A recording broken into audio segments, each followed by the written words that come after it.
Hi everyone, welcome to Type Talks. Today we're here with Dario Nardi again, and we're here to discuss the icons for the 16 types. But before we do that, we'd like to promote a little bit of an event to you all. Dario will be holding an event in person called Young for Life, and it's from October 20th to 26th. And so something that people don't know is that Carl Jung and a lot of his written material, he would bring up yoga and active imagination, whereas we mostly focus on type in this community. But Jung discusses so much more than personality type as well. And Dario is going to be going over some of the things that he talks about. There are workshops on human connection and group dynamics that'll happen. Not to mention that Dario will be doing brain scans on the final day as well too, I believe. If all of this sounds interesting to you, feel free to sign up for the free preview Zoom workshop on September the 12th, and he'll be talking more about this event.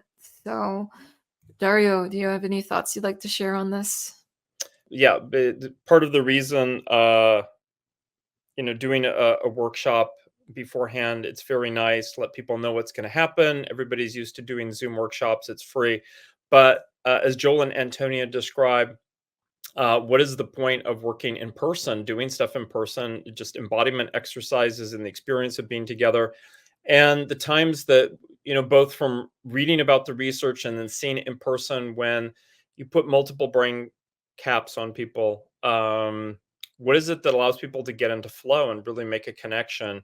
And the research, not my research, but other people's research out there, validates that online learning does not create the same kind of connection that in-person learning does. So everything that we're going to be doing for the week is going to be stuff that is really and truly best done in person. And a lot of these things, like the group dynamics day, I did this for 17 years at UCLA. I have a lot of experience with it. Trained with somebody who was masters in social work and training social workers way back when. And it's just a really powerful process that executives normally pay a lot of money for. And I just believe, even for introverts, because yeah, I'm an introvert too, even though I don't always seem that way. It's not going to be like so demanding. You're like, oh my god, I have to stand up and give a speech in front of people. No, it's not going to be like that. It's meant to be like a really nice, like fun, relaxed atmosphere where we're learning together and doing stuff together, and embodying type will be woven through all of these activities.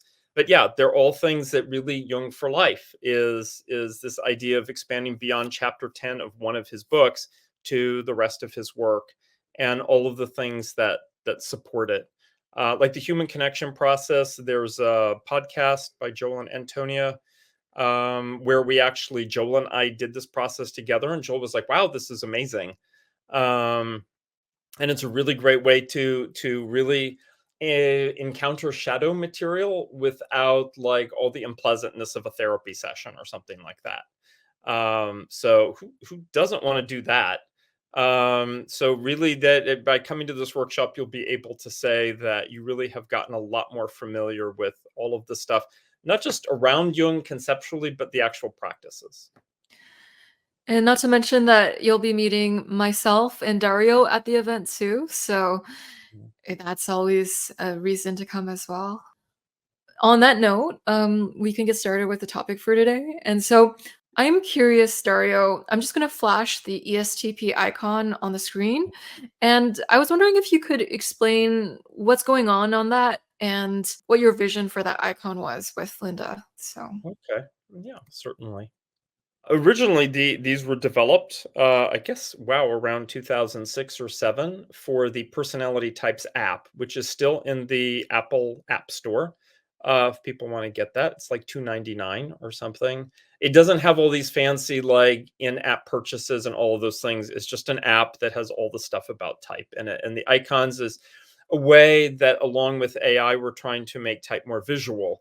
But way back when, even in the 90s, Linda was thinking a lot, what are really great ways to convey type visually, using drawings and sometimes diagrams and all of that. And I just wanted something fun that uses color and icons. I suppose that's my inner ESFP saying, let's use something easy and straightforward. And then Sue Blair in New Zealand is also somebody who does a great job and has inspired me to use the icons more, because she's really great at developing icons and then explaining type just around what is implied by the icon. So yeah, let's take a look at ESTP. Um, and it's a ball of fire.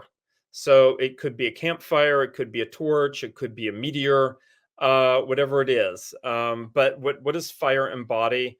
A ball of fire. So I think that taps in with this sort of, and we're not trying to get all the nuances of the type, but just capture this idea of somebody who's bold, who's spontaneous, who's energetic, who there's a sense of adventure.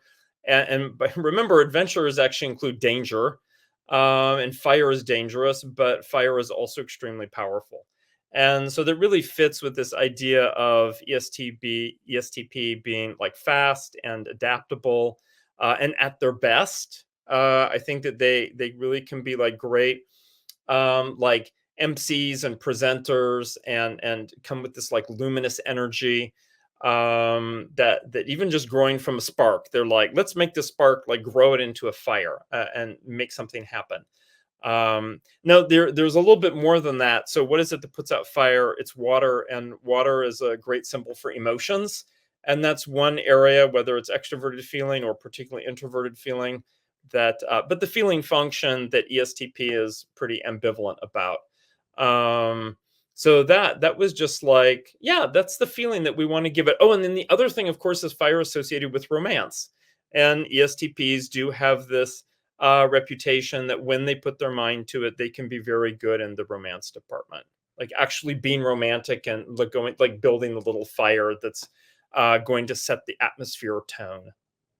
Yeah, it's fire has that element, like you mentioned, it's very much in your face too. So I feel like ESTPs do have this element of they're okay with being in the limelight and having a bit of pizzazz while they're at it as well too. And I Yeah. just find red is a really good color for the ESTP or maybe in charge types in general because there's something racy about it. And Oh so yeah. Yeah. Absolutely. Yeah. Racy is a really great word. Yes. Yeah. all right, cool. And then with ESFPs, what kind of icon did you use for them? So for them, I used the sun, which includes also particularly the rays of the sun. It's not just a ball that's there, it's the rays of the sun. And ESFP is generally thought of as a type that brings in like not blast of heat, but warmth, energy, passion, enthusiasm.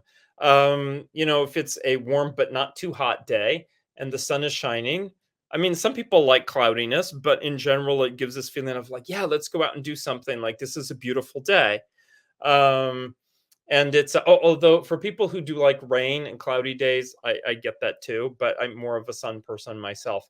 The sun is also, it's a source of life. It's helped things grow. It can be too hot and too bright. And sometimes that can happen. ESFPs can be a little bit overwhelming sometimes, not in one moment, not like, oh, I'm a fire, I'm going to get burned, but like, oh, I'm exhausted from all of their energy that's there. Sometimes, of course, the sun can vanish behind clouds. And then there's this like sort of cold feeling or like disappointed feeling that can happen because I think ESFP is one of those types, not the only one, but one of those types that when you're there with them, everything feels good. And then the moment they leave, or there's this feeling of like loss or rejection, then it's like, oh, wow, like nothing is the same. Um, and of course, the sun is always moving. And half the time, at least, it's not there. So it's off doing its own thing somewhere else in the world, which whatever its world is. And I feel very much that's even though ESFPs can be very much night people too, but they're carrying the sun with them, so to speak. And then the sun is also very frequently in a spiritual or religious context. It's a source of spiritual life or a symbol of that. And one thing I tried to do with it is the sun has the rays, but it's actually hollow in the center. And so each of these has an invitation or question with it. Um, so, like, what are for ESTP, what are safe ways to handle fire? And then for ESFP, it's like it could be something as simple as, what are your favorite outdoor activities on a sunny day? That's like a sensing kind of question. But the little bit deeper question is like, where is that spirituality? Like, how do you fill in that hole that's in the icon? because ESFP does have introverted intuiting. Like that intuiting side quietly on the inside is like hungry for some kind of meaning and symbols and spirituality, and they want to feel that. Yeah, I could totally see that. The sun, it has a level of intensity to it too, and I know a lot of ESFPs can relate to having a level of emotional intensity to them and worrying that they can be exhausting in terms of their level of energy or intensity in times as well. So the Yeah. sun really does suit them, and they do bring shine wherever they go. And so when they walk in, the party walks in. So, Yes, that's exactly right. it. Yeah. Yeah. When it comes to ESFJ, Mm. what you got there? So ESFJ is the heart. And I know in a way heart fits for all of the feeling types, but I think when we get to the others, we'll see like how the heart is particularly suited to ESFJ. One thing that I didn't realize when I was younger, but was pointed out, is the anatomy of the heart physically is only half of the heart shape that we think of as like the symbol of the heart. And that actually the heart is a symbol of love is two hearts that are brought together, like sewn together or right next to each other as one. So implicitly, the heart shaped symbol is actually about two people and about relationships, not just about something like love. Although ESFJs can certainly relate to love too. The heart also comes with it. There's lots of suggestions, romance, yes, but also devotion, just emotions in general, good, bad, uh, this feeling of sacrifice. And when we think about emotions, especially the social ones, things that are driven by the heart, people can do crazy things. And I say one of the surprise powers of ESFJ is called surprise. It's not just drama, but surprise drama, because that's like their little intuiting side also coming out with the feeling function that they have there. So it could be admiration is something that goes with the heart. It could be jealousy. Like there's this whole range of emotions that very much is very real for ESFJs. Um, and then in general, like, I mean, ESFJs, yes, are known as caretakers. But there's, like we've talked about before, there's this element of facilitation, being of service. Um, and just in general, there are these phrases like it can be hard, it can be soft, the heart, it can be fickle, it can be fixed, steady or changeable. And ESFJ understands all of this very well. Like this is their bread and butter every single day in situations. So I felt then that the heart was like a really nice, straightforward symbol. Um, and then it also gets to questions, that FJs in general have, and ESFJ in particular, is around boundaries and like, well, you have these two hearts that are brought together, but what happens when you need to separate them? Like, how do you do that? Yeah, and the heart symbol is also associated with the Enneagram 2 as well, and a lot of ESFJs are Enneagram 2.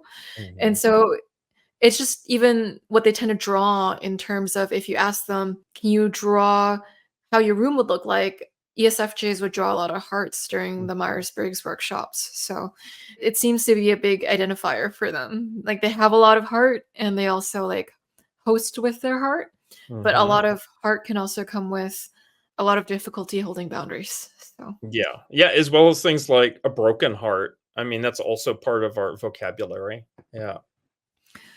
exactly. And then the ESTJ. Yeah, certainly. So the ESTJ has just as the heart shape for ESFJ actually has a second meaning in terms of two hearts brought together. The ESTJ also has two meanings. So on the surface, when people look at it, they're going to think this is a shield or a badge, which does fit very nicely with this idea of ESFJ being a guardian, a protector, somebody who's in an official position or like respects that hierarchy, ensuring safety, enforcing rules. Regardless of how people feel about that, that's what comes with it. And of course, there's responsibility that should also come along with service, which, for most ESTJs, they're aware of this, that there's also the badge or the shield carries a responsibility. But there's another meaning to the shape. When you look at it, you actually see that it's a face with a small crown, the way it's designed. And I think that was part of historically, that's a little bit, it's like a shield with a little bit of a crown on it. And that is getting at the fact that they're EJ types, and that ESTJs many times are in a leadership position. And it's a modest crown, and there's a face that comes with it. So it's not just all this impersonal kind of thing. Um, so yeah, whether they're in real life administrators or supervisors, or they're doing something completely different, I still felt that this underlying theme of a shield or a badge or a crown like fit them very nicely. Yeah, could totally see that. With ESTJs, they're oftentimes in leadership positions or as middle managers, and so the crown kind of shows the status of how they're like in organizations, I guess. Yeah, The yeah. ranking, like how they notice ranking and how they respect ranking in a sense. Mm-hmm. All right, cool. And so, how about ISFP? So ISFP is probably the most among the sensing types, the icon that's the most interesting or a little bit odd, and artistic in nature. That was its intention; it'd be artistic. So it's not a specific thing. Like when you first look at it, it looks like it's a fruit with like a little stem and a little leaf on it, and it's sort of done in an artistic way. But when we look at the piece of fruit, we also see that it's shaped like a heart, but it's more on its side, and it's a little bit more subdued and restful. And like ESFJ, ISFP is a dominant feeling type with sensing in a support role. So the heart very much is still a part of it, but I really wanted something artistic, that the heart is in the context of nature and as actually something sort of like natural and playful and artistic, and has a couple of meanings to it, and is just part of the larger picture that's there. Like I think that they really, even if they're not ISFPs in a job that involves the natural world or athletics or something like that, which many of them are not. They might be in music or whatever.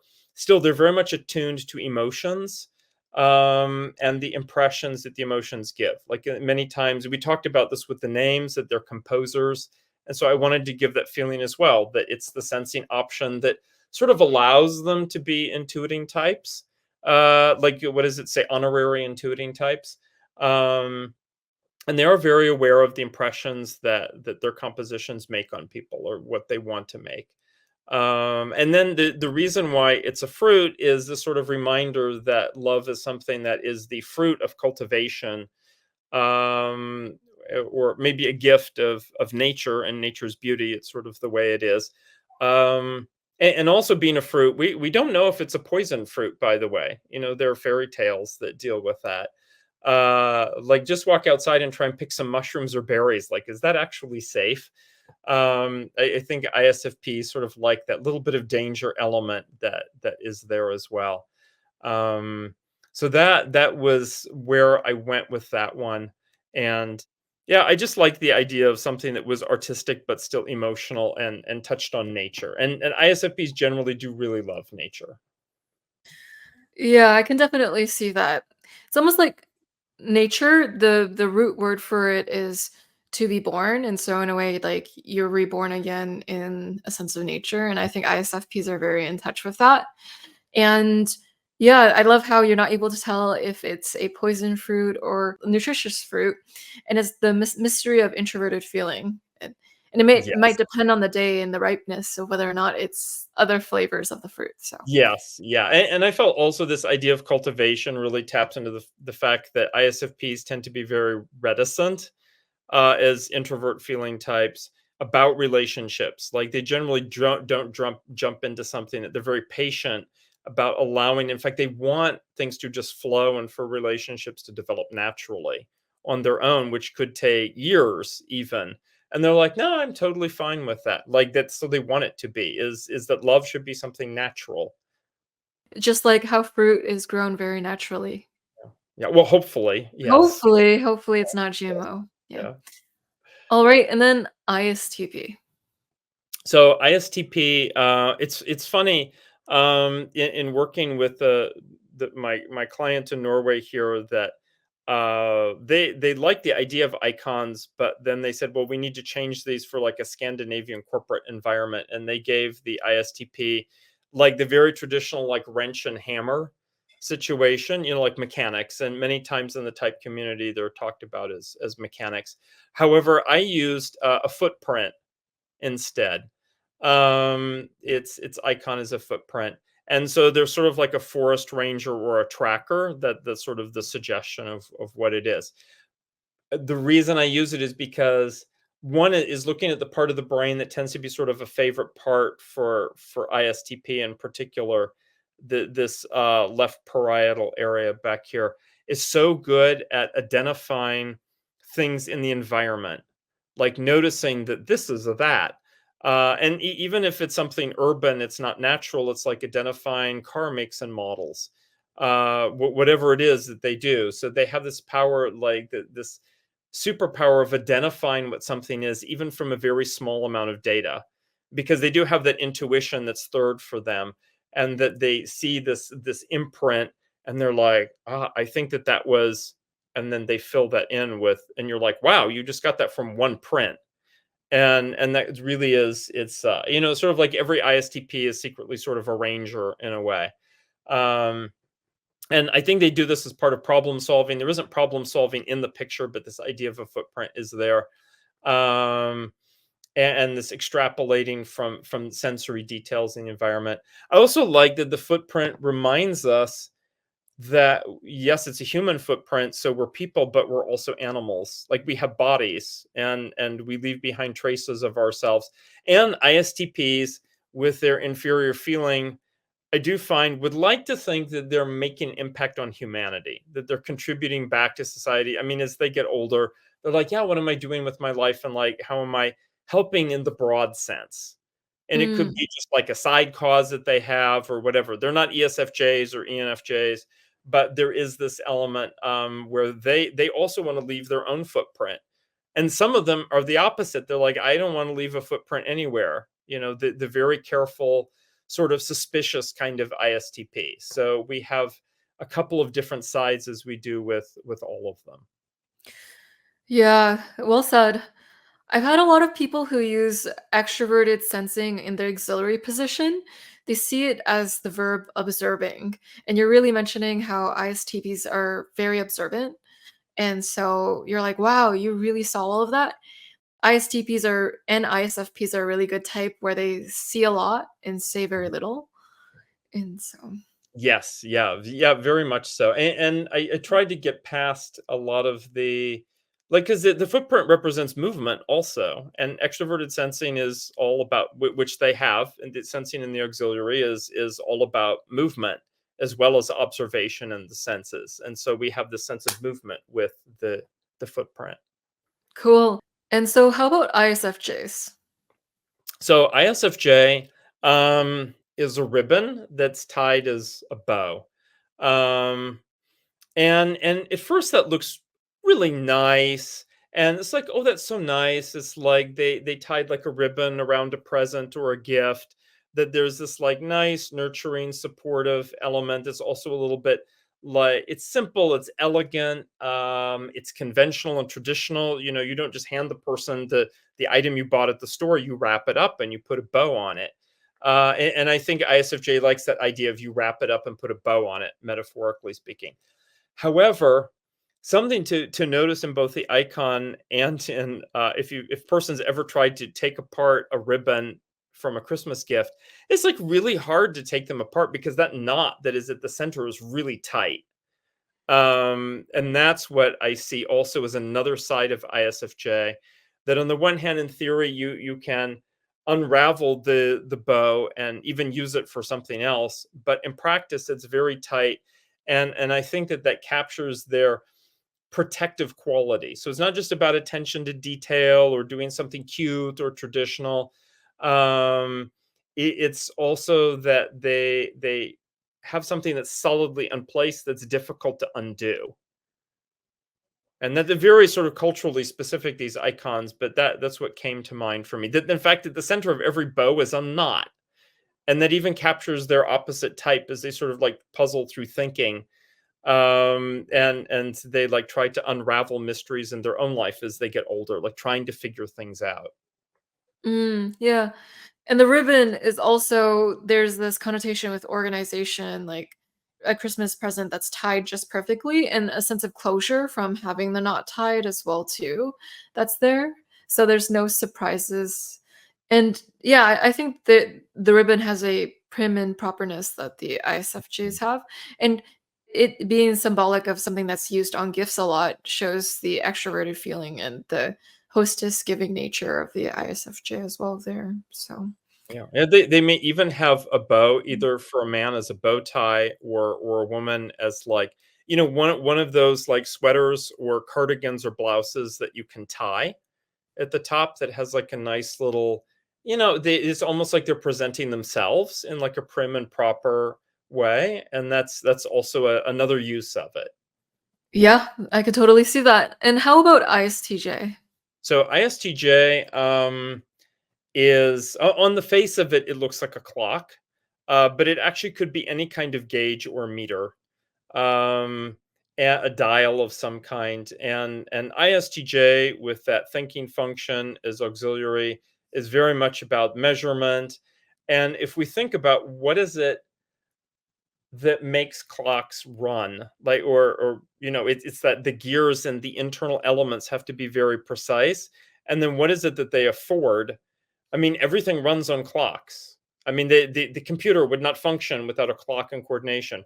All the train schedules and business schedules and all of these things. I mean, everything runs on a clock. That's like the foundation of civilization is clocks. And if it's not clocks, it's meters and gauges for measurement. And so it's like, yeah, I'm in the train and I'm like adjusting this dial here, or this other dial is telling me that this is the pressure, or this is the elevation, or that kind of thing. So it takes everything and it gives like measurement to it. And then when you have measurement, you have not just knowledge, but you usually the ability to control what you're seeing. Like you turn the knob and that adjusts it, or you can fix the clock. Now, of course, sometimes a clock is what is the, it runs a few minutes fast or a few minutes slow, or it's only right twice a day. There are ISTJs who are not functioning so well, and then you end up with that ISTJ who's right twice a day. In their mind, they're always right because they are the clock. But for everybody else, they're like, yeah, but you're like not ticking at the normal rate. Um, and so what's going on with it? It really captures their penchant for, and again, I'm trying to talk stereotypically about the types, about order, measurement, yes, detail. I mean, clocks are very detailed items. There's also an element of prestige, like for centuries, I mean, a couple of centuries, having a clock in your house or wearing a watch, a pocket watch, something like that was also a sign of success. Like just using a clock was itself a sign of civilization and success. Um, so those are all things that I was thinking of as creating that icon. And as you mentioned, there's this quality of keeping score that ISTJs and ESTJs do. So, like, let's say if they have the pet peeve of you being extremely late and you're late all the time, there's some element of them remembering that. But also, on the good side, is that there's this element of being really good financial managers that a lot of ISTJs are, being able to track, engage where certain metrics are to ensure stability. So, Yeah, yeah. I mean, all those words that you use, like track, engage. It's a gauge. I mean, that's the base. I mean, there's that verbal reminder there. Um, it's funny. I remember writing these little vignettes, and Linda was reading some of them, and there was this ISTJ character, and he waits until exactly, like, he's looking at the clock every few minutes, and he waits exactly until the time that he's supposed to in order to have his morning snack. And she's like, that sounds quite a bit OCD to me. And I'm like, you need to know more ISTJs. Like it's like it's even something that I would to do. It's like, oh, is it really? Oh, look, it's 10:59 in 1 minute. Like I can end my intermittent fasting and I can have breakfast. And I'm not like OCD about it, but my brain is paying attention to that. And there is this, it's not something maybe that's obvious on the outside, but I think even more chill ISTJs or TJ types have this attention to time. Yeah, I could totally see that. And so, how about ENFPs? Oh yeah, so let's do the intuiting types and jumping to the opposite. ENFP is the one that I actually don't know how to say what it is. It's not a specific thing. It's a swirl of waves. That's energetic waves. That's I think the closest I can say to it. So not something immediately familiar. There's a sort of vague sense of order there because the waves and the swirl have a pattern to it, and ENFPs are very attentive to patterns. But it's really up to us to give the meaning that we want. Is it like a swirl of air or of water or fire? Is it just something that's completely abstract? What's important in is that there's this feeling of energy and movement, and it's a very pleasing shape, in my opinion, that suggests like inspiration and purpose because there is a pattern to it. It's suggesting that there's purpose there, that there's meaning. Um, and then something I liked also is it's free floating within the icon. Like there's no like square around it or something. Like the icons themselves are square or square-ish, but there's no like actual. It's not contained within anything, which I think that ENFPs would like. And we also don't know what's powering it. Like what's causing this to happen. Like we don't see what that is at all. So it really like invites a sense of curiosity and speculation. Yeah, it's such an interesting pattern for ENFP. It has this element of not being defined, and I think ENFPs do have that element of not wanting to be put into a box, and Mm, so letting the FI express itself in a flowy way, however that shows up. yeah. And that circular motion almost implies a sense of movement, and ENFPs' minds are always moving with a lot of ideas, and so Mhm, mhm. Yeah. cool. Awesome, and then ENTP. So ENTP, and so what I tried to do with whenever there were the same dominant function, so for like ESFP and ESTP, the sun and fire, they're sort of similar, and they could really either one might relate to it a little bit more than the others. For ENTP, it's more clearly defined because ENTP has this thinking function that defines things, and it's an outline of a globe of the world. And the globe is a map. And the map is not the territory as ENTPs. I think are probably the NT type that likes to say that the most. And the way the globe is, it is divided into these broad logical zones. You know, like mathematically, there's longitude lines and latitude lines.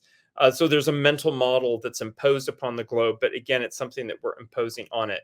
And the idea of the world I really love because ENTPs in their mind, there are no boundaries. Like everything in the world is a place to visit, a place to explore. Things like, you know, like a border between this country and that country, or between this language and that language, or this custom and that custom. ENTP is like, let me go there anyways and try. And, you know, see what's there. So really the whole world is their oyster with a multitude, diversity of ideas, of people, of interests. And, I think of all the types, ENTP is one that really is. Occasionally, they have a sense of like there are some things that they have security issues around, but otherwise, they're very generally very open to just like crossing borders and boundaries and like going wherever, either physically or in terms of ideas. Not necessarily dangerous things, but the world is their oyster. Um, and one thing that we don't see in the image, which is important that we know about the globe, is that it's a sphere, it's not flat, and that it rotates, that it moves, and that movement, you know, there is that saying is like this, whatever it is, money, love, the things that make the world go round. And Mm, so there are, what we don't see in it immediately is the physics principles and the ideas that sort of come behind this, like, you know, the world and the geography and how the world has like a core at the center of it, and it has these layers. And like one, you know, you get any NT on the subject, But I think ENTP in particular is just fascinating to think like, yo, it's actually like a 3 or 4 dimensional object. Yeah. And I enjoy how all the EP types have some image that has a lot of motion to it. So we had fire, sun, the ENFP being whatever shape that shape is, and then Yes. the Yeah. ENTP being the moving globe. So there is this element of exploration, movement, expansion, openness, or this a swayiness, like a Mm, flexibility to all of these icons. So yeah. Yeah. and then ENTJ. So ENTJ is it's much more clearly defined what it is. It's probably the most obvious of all of the intuiting types, which is not a surprise because thinking is their dominant function, and they usually can blend in well socially and whatever. So people look at it and they see a fancy crown, not a simple little like round thing with the slight thing at the top with the face, like which was the badge and the shield and so on for ESTJ. Like, no, this is like a full on for real. We're no kidding. Like, it's a crown. Um, and it's because ENTJ, even when they're very young, their aspirations for what they're going to do and their energy to do it. I mean, I've literally listened to a 13-year-old ENTJ talk about his investment portfolio.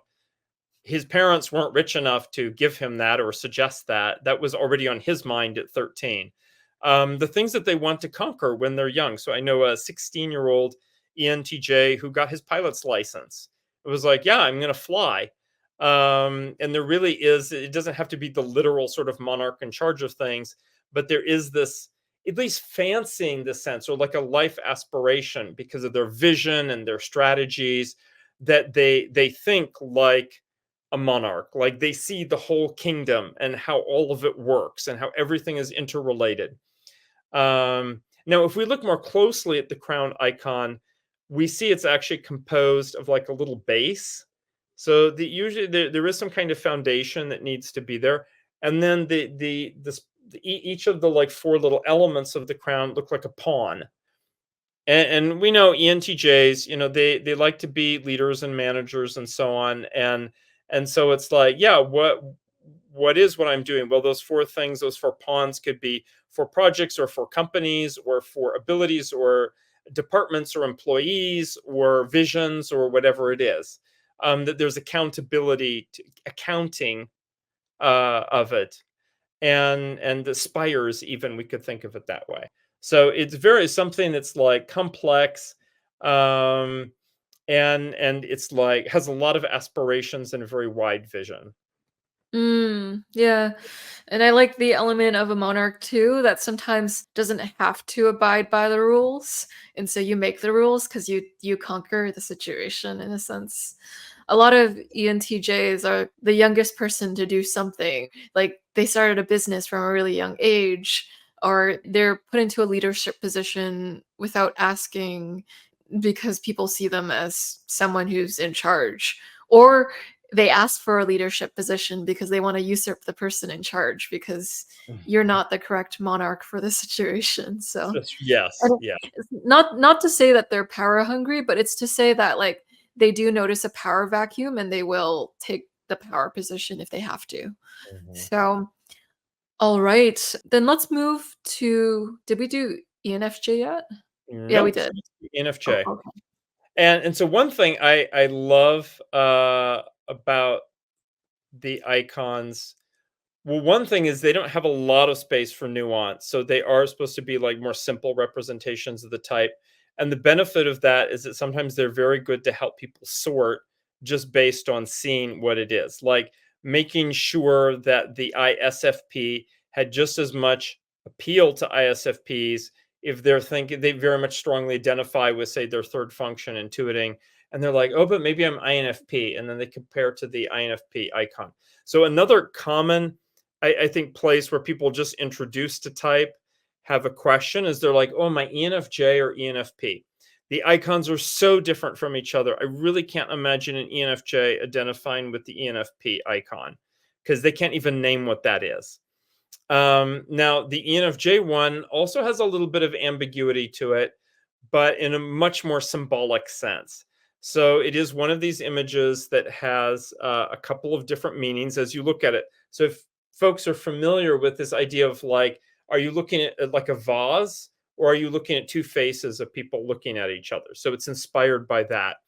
And what this is, it's either four small hearts in a group, and it's sort of like in a little bit of a box, not completely, but they end up being sort of in a box, a very stylish, like shapely box, and it's four small hearts. So this is attention to the group, and hearts, of course, like we've seen with ESFJ and ISFP. They're symbols of love and romance, and especially with four of them here, it's this balance that many times ENFJs, actually all of the NFs, is like the balance between the group, harmony in the group, and then harmony in the self.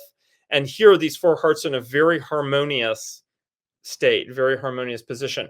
Now, the other image, which is intended, and when you look at it, you're like, oh, it looks like two swans.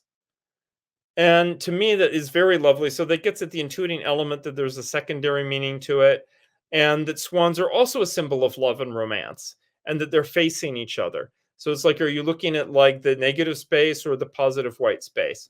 Um, and then there's a diamond in the middle of all of it. And so the diamond is also something that is indicative, yes, of romance and that kind of thing, but also something that lasts forever and is eternal. And so that the ENFJ's intuiting is naturally drawn to the things that are cosmic or eternal in nature. Um, and then the whole thing together looks a little bit like a very stylish gift box, but its own unique style. It's not very like, oh, we're just putting a bow on it. There's no bow here. It's not just a heart, like, is more sophisticated than that. And then there's this order that suggests, like, oh, yeah, there's sort of some secret meaning, I feel like, in looking at it. And even if they don't see the four hearts right off, or they don't see the swans or the diamond, they have this feeling that there's like, oh, yeah, it looks very like there's a meaning that's going on there. And you can puzzle that out. Whereas with the ENFP one, there's just like lots of possible meanings, and there is no hint to find on what it is. Yeah, I can totally see that. The ENFJ symbol has a level of abstraction, not to the point where you can't tell what it is, like the ENFP one, but there is this form of like, it's not a predefined shape that already exists. It's like shapes within shapes within shapes, like an inception of shapes. Almost like how with introverted intuition, you're going deeper and deeper into a perspective. And so let's go to the introverted types. How about INTJ? So INTJ and INTP are, again, pretty different from each other, as many of the ones with P and J happen to be. And INTJ, well, first of all, so going back to ENFP and ENFJ, because this will be relevant for INTJ and INTP, that ENFP has no boundary to the image besides the fact that it's an icon, whereas ENFJ has a boundary. And so INTJ, even though we might see that J in the code and think of them as very orderly and so on, like INFJ, we're actually dominant perceiving types, like intuition is our main thing. So the INTJ is a puzzle piece, but there's no boundary beyond that. It's just a puzzle piece that's there. And I feel that fits INTJ so well, because then the natural sort of question is like, well, not only is the icon representing a type, but the puzzle piece itself usually has something printed on it that then goes as part of something else. That it itself is something symbolic, the puzzle piece. Going back to what you said about the ENFJ and these like levels of meaning that are there. So where are the other pieces in the puzzle piece, and where does it fit? What kind of picture does it belong to or complete? So I really feel INTJ is a type that is, through experiences and through thinking and all of that, trying to like complete a picture of something. And sometimes they can do that very quickly, just with a few data points, like basically looking at a few puzzle pieces and figuring out like, oh, this is a landscape from Tuscany. And you're like, well, you were only looking at like 8 puzzle pieces out of 200. Like, how did you know that? There very much is this feeling of, and you sort of have to rotate the pieces, and there is a little bit of like touching and tool uses there. It's not completely abstract. But yeah, it's this tiny part of the image, the larger image. And many times what people get from INTJ is puzzle pieces, and they don't see in the INTJ like the big picture that they have in mind, and they don't end up communicating that. Um, combined with the fact that there are no borders and that we don't know what the other pieces are and we don't even know where it fits, and yet the puzzle piece is something so concrete. So it's like this idea of going through life trying to puzzle out. And then the fact that the INTJ themselves can feel like a lone puzzle piece in the world that doesn't belong to any picture. David Kiersey described this as INTJ is the type that sometimes can feel like a ghost in the world. But I didn't want to do ghosts, so puzzle piece. And then the INTJ is searching for the picture they belong to. Yeah, I could totally see that. They give you the puzzle piece, and in a sense, it's a little bit of a mystery because as an NI dominant, they might give you the conclusion or the summation of the thought, and then it takes a bit for them to show their work in a sense. So you're given puzzle piece at a time, and you're made to connect all the dots yourself. So Yes, in a sense. yes, and it is funny that puzzles are one of those things that's two-dimensional. So it's not just that one reason it's so hard to communicate things is because it's not linear, and we'll see that with the INFJ also. It's something that's not linear. So it's like you can't just like explain it all in words and just think like, oh yeah, we're just going to define it very clearly in a sentence logically, and that's not the case because it's actually a vision, it's a picture. Mm. And then you said it's a little bit of an opposite to the INTP icon, so I'm curious what's going on there. Yeah. So the INTP icon is sort of it is unusual. We're not exactly sure what it is, but it is a box-like structure. We're going to call it a framework.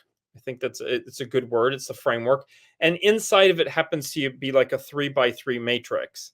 Now that's simply a suggestion. It could be 2 by 2 matrix, or it could be 10 by 10 matrix or whatever it is. But the idea is that there is a framework that acts as a container, and that framework could be a principle or a complicated system, whatever it is, and inside of it are categories.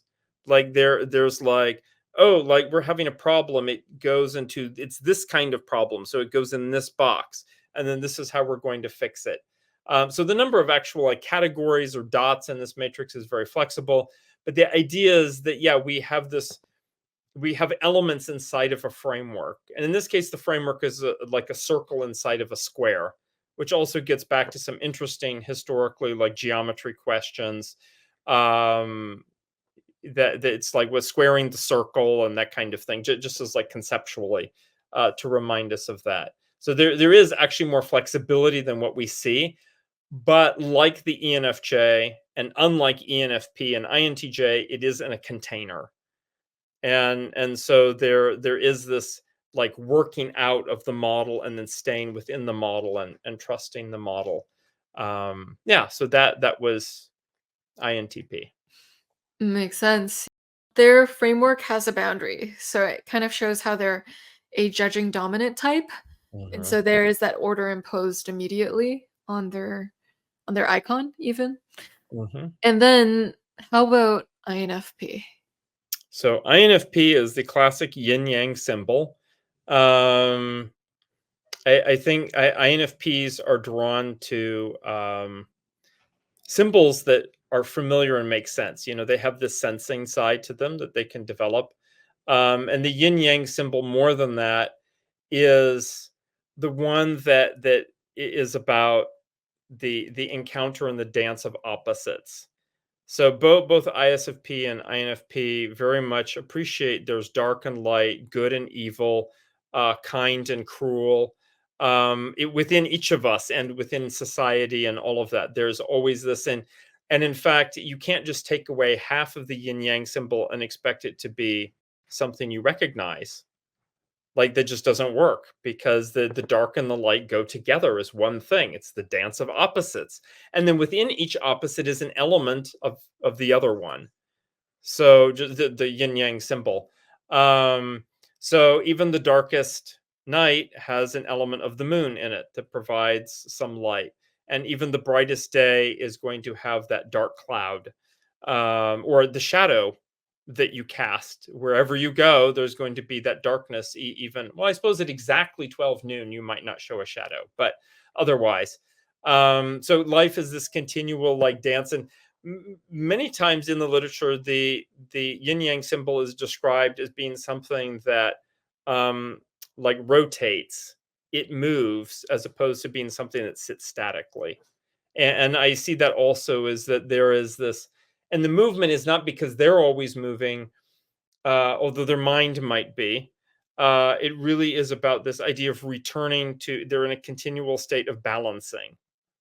And it's also bringing to mind the pairing of opposites and the juxtaposition because a lot of INFPs might seem like paradoxes, but it's really that they have this side that contrasts with the other side. And oftentimes they can coexist Mm, too. They don't need to turn it into all the same one thing. They're okay with the dance between the different sides of themselves. mhm, That there are differences between the inner council of their mind and the little players there too that are yeah. um trying to figure out what they think or feel about things. I think it goes to the sort of like comparing INTP with INFP, that INTP just abhors inconsistencies and contradictions. And INFP is going to be like, but the whole human experience is about contradictions. That's what defines most of our human experience. That's what actually makes us human, is how we deal with the contradictions. And that to get rid of them, we would no longer be human if we made everything consistent. And so that sometimes the types can look similar on the surface, but underneath, they have the intuition we see on the surface, but underneath they have like very, very different philosophies of life. Exactly. Yeah. And then last but not least, INFJ. Can you tell me a bit about this type? Yeah. So I'd say the easiest way to describe it is that it's a mandala, or mandala. And but it could be a flower. It could be a chart that is for like egalitarian society or organization. It could represent a circle of friends and loved ones. It could be just a pretty picture. It could even be categories that are around some central concept as INFJs develop their thinking side of themselves. And it is fairly abstract. Like we have a sense of what it is. It's not as abstract as the ENFP one, but it's more abstract than the ENFJ.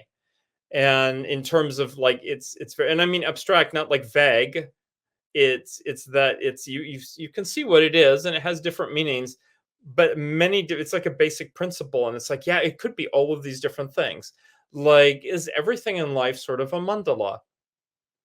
And flowers in nature, and we see this everywhere we go. Even if I'm looking here, this plant here, it has no flowers, but the way it's organized is it comes up and then out. Like, that's a very basic shape and basic concept. The psyche also is this something that's like comes up from within us and then comes out in different ways. Different Mm. sides of ourselves, different personas, different elements in our lives.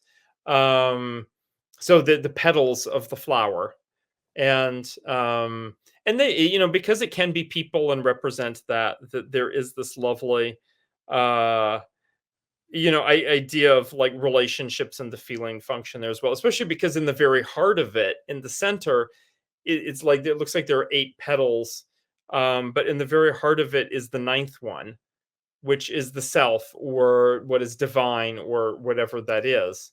And I feel in many ways like INTJ can sound very conceptual and abstract with theories, but I actually see INFJ as being more abstract in the sense of like, wow, what I'm thinking about, I can't even put into words.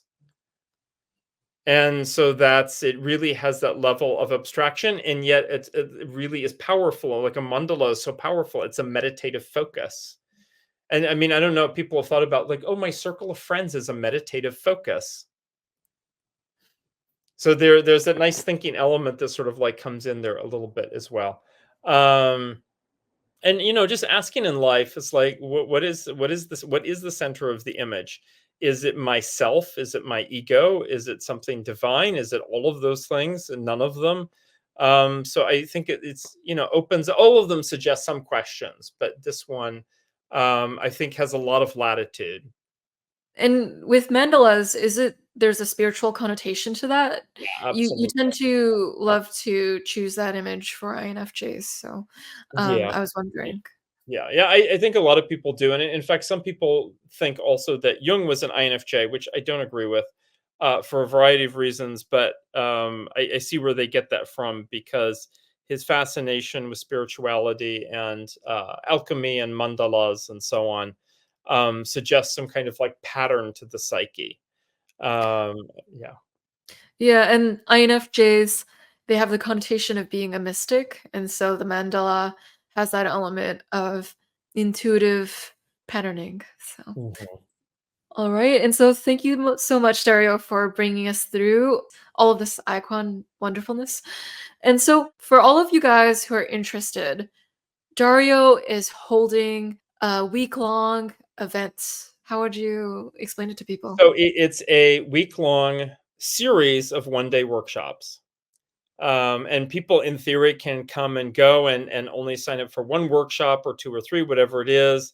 They're all meant to be experiential and to take advantage of us really being together and to embody not just type but the Jungian concepts. It's like Jung for life is like how do we take those concepts and put it into our everyday lives. And there are many different courses and workshops that I've taught over the years. I mean, starting in about 1997 or so, and some of them for many years, like the group dynamics one. And just to bring that all into one place in 1 week, like what I think is curate the very best and most impactful activities that we can do. As well as, yes, have some outdoor hiking because northern Arizona is really beautiful. I mean, it's a gem that most Americans don't know about. They think of Arizona and they think of it's like super hot, unpleasant desert like Phoenix. That is true. That's the southern half of the state, but the northern half of the state isn't like that. So just having this lovely environment and spending time together. And yeah, many people coming will be type knowledgeable, so that will be a part of it also.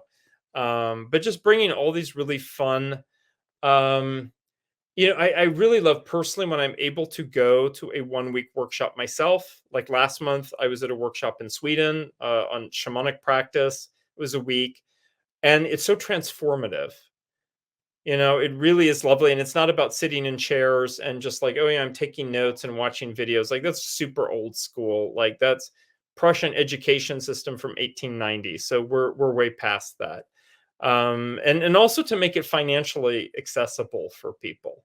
So yeah, I'm really looking forward to it's the first time in a long time that I will be bringing all this different stuff together in one place. Yeah. So don't miss out. And you get to spend some quality time with Dario and myself. So if you've ever wanted to meet us or get your brain scanned by Dario, now's your chance. Seize the moment. Be like the fireball ESTP and just now or never, you know? Yes. Yeah. Exactly. So thanks everyone for watching. We'll see you all in the next one.